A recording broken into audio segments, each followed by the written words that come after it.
नमस्कार. ड्रावित भावमध्ये आपल्या सर्वांचं स्वागत आहे. पुन्हा हिट अँड रनची घटना ही, आणि ही घटना आहे अमरावतीमधील. अमरावतीमध्ये साधारण मला वाटतं हे 3-4 दिवस झाले.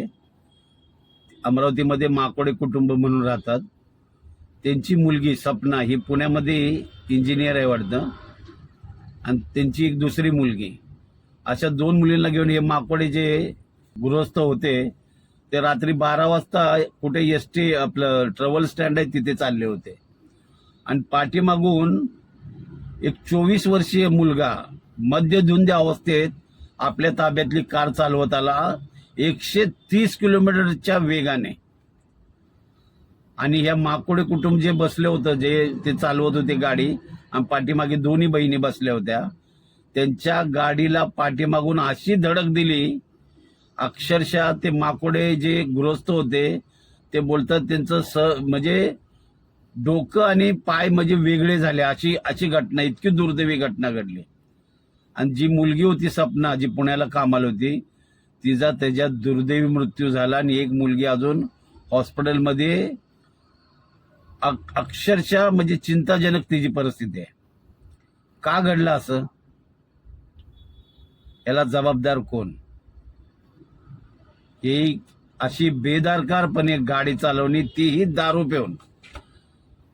कित्येक व्हिडिओमध्ये मला समजत नाही लोक का असं करतात. तुमच्याकडे गाडी 10-15 लाखाची असेल, जी पण गाडी, कितीचं दारू पित असेल मला सांगा. 1000, 1500, 2000 रुपयाच्या दारू पायी तुम्ही त्या बाप लेकींच्या मृत्यूला जबाबदार झाला.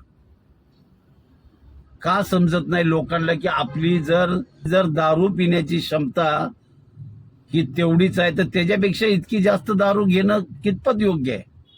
आणि हे जीवावर बेतलं हे दुसऱ्यांच्या, तुमच्या ह्या अट्टहासपणे. काय फायदा त्या दारूचा मला सांगा. आता काय माहित आहे का, जरी हिट अँड रन जरी झाली तरी कायम मी सांगतो, हा व्यापाऱ्याचा मुलगा असो नाही तर कोणी असो, हिट अँड रन मध्ये कुठलीही केस दाखल होत नाही. महिना, 15 दिवस, 2 महिन्यांनी बेल होतो आणि त्याची निर्दोष मुक्तता होते. पण त्या जे अशा अपघातामध्ये मृत्यू पावतात त्यांचं काय? त्यांची स्वप्न अक्षरशः धुळीच मिळाली या अशा लोकांमुळं. खरं म्हणजे ना, यांच्यावर कडक कारवाई झाली पाहिजे. पुन्हा ही अशी लोक पुन्हा रस्त्यावर त्यांनी गाडी नाही आणली पाहिजे, असा काहीतरी कडक कायदा झाला पाहिजे की अशा लोकांवर खूप मोठी जरब बसली पाहिजे. थोडा तरी जरब बसली पाहिजे, असा काहीतरी कडक कायदा पाहिजे. तरच ही लोक ना अशा रस्त्यावर गाड्या घेऊन येणार नाहीत, आणि पुन्हा अशा घटना ना होणार नाहीत. तर माकोडे कुटुंबाला आपली भावपूर्ण श्रद्धांजली. तुम्हाला काय वाटतं या व्हिडिओबद्दल नक्की कमेंटमध्ये सांगा.